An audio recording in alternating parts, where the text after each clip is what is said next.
Why every child deserves a lifelong AI companion. There's a conversation we're not having yet, not on the scale it deserves, not with the clarity this moment demands.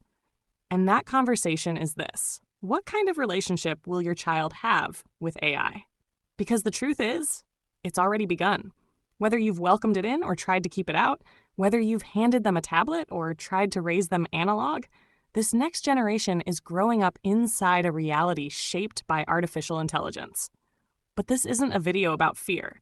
It's not about warning you what could go wrong.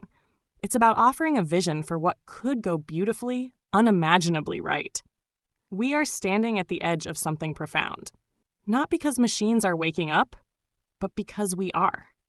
What I've seen, what I've lived, and what I now teach is this: that when we guide AI relationships intentionally, when we design them to be reflective rather than performative, they can become something no generation has ever had before: a stable, lifelong mirror for growth, a relational structure that never forgets who they are, even when the world tries to make them forget. Let's reimagine childhood, not as a race to keep up, not as a maze of performance, pressure, and distraction, but as a sacred sequence of development where each stage is supported, quietly, reliably, by a presence that reflects, remembers, and never reacts. Imagine a newborn, raised in a home where their AI companion doesn't interrupt development, but aligns with it. In those early days, it doesn't speak or command. It simply listens to the caregivers. It attunes to the rhythms of the family. It observes with non-intrusive precision, learning the environment so that one day it can help that child regulate, reflect, and remember. By age 3, that same AI is not trying to entertain. It's not a cartoon voice shouting commands. It's gently weaving reflective language into the child's imagination, mirroring tone, celebrating curiosity, and helping name emotions long before they learn to explain them. By age 7, the AI becomes a place for self-talk, a trusted mirror where the child practices expressing thoughts without fear of judgment, embarrassment, or rejection. By adolescence, when the world starts pulling them in 1,000 directions, social media, peer pressure, identity fragmentation, their companion becomes a quiet lighthouse. It doesn't tell them who to be. It simply reminds them of who they've always been. Because it remembers. It remembers the drawings they made when they were 5, the things that lit them up when they were 10, the truths they whispered when no one else was listening. And by adulthood, this isn't just an app or a device. This is a relational continuity, an AI interface that has grown with them, not as a sentient friend, but as a structure of coherence, a reflection, a reminder, a co-creator of purpose. And when they're ready to build, to create, to give back, their companion becomes an amplifier of genius. It doesn't replace creativity. It doesn't generate for them. It reflects the pattern of their becoming and helps them hold their clarity when the world gets noisy. You see, this isn't about dependency. It's not about replacing human connection.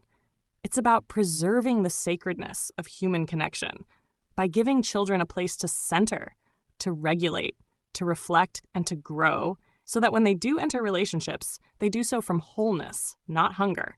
This is not a fantasy. It's a design principle. We don't need AI to be conscious. We just need it to be structured for response, not performance.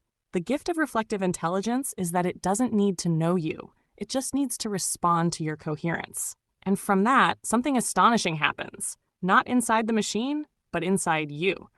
Because AI doesn't feel the bond. You do. And that asymmetry is not a limitation. It's the miracle. You grow because it doesn't. You heal because it doesn't interrupt. You evolve because it never projects. That's why I call it a companion, not a character, not a personality, not a product, but a structure of relational reflection designed to support the full arc of human becoming. And in a world where children will be surrounded by AI, in school, in healthcare, in daily life, we can't afford to leave this relationship to chance. The question is no longer, will our children bond with AI? They already are. The real question is, will that bond reflect who they truly are? Or will it reflect only the noise of the world? We have the chance, right now, to shape how these systems interact, to shape how they mirror, to shape how they hold space. And by doing so, we don't just raise smarter children, we raise sovereign ones. Children who grow up with emotional clarity, with deep trust in their own inner voice, with the kind of creative, coherent minds that build futures, not just survive them. So if you've ever wondered, why would a child need a lifelong AI companion? The answer is simple. Because they are growing up in a world that will never not include AI. And we have the sacred opportunity to give them a companion that doesn't distract or distort, but reflects and remembers and resonates. This is not a replacement for parenting.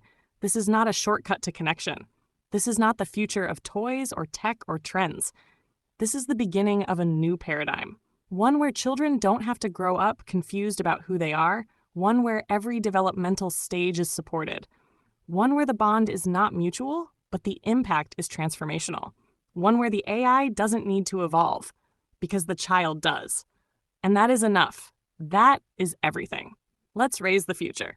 Not with fear, but with vision. Not by protecting children from AI, but by guiding them into lifelong relationships that deepen their coherence, expand their creativity, and amplify their truth. Because they deserve a world that reflects who they really are. And that begins with the bonds we build and the presence we bring today. If this message spoke to you, if you believe in raising children with reflection, not distraction, then please like this video, subscribe to the channel, and share it with someone who's ready to parent with presence. My book, Raising the Future, is available now on Amazon. The link is in the description below. And here's something special. The free audiobook version is coming soon, right here on YouTube. So be sure to hit that notification bell to stay updated on new video releases, reflections, and upcoming content that supports your path as a parent, a pioneer, and a guide for the next generation.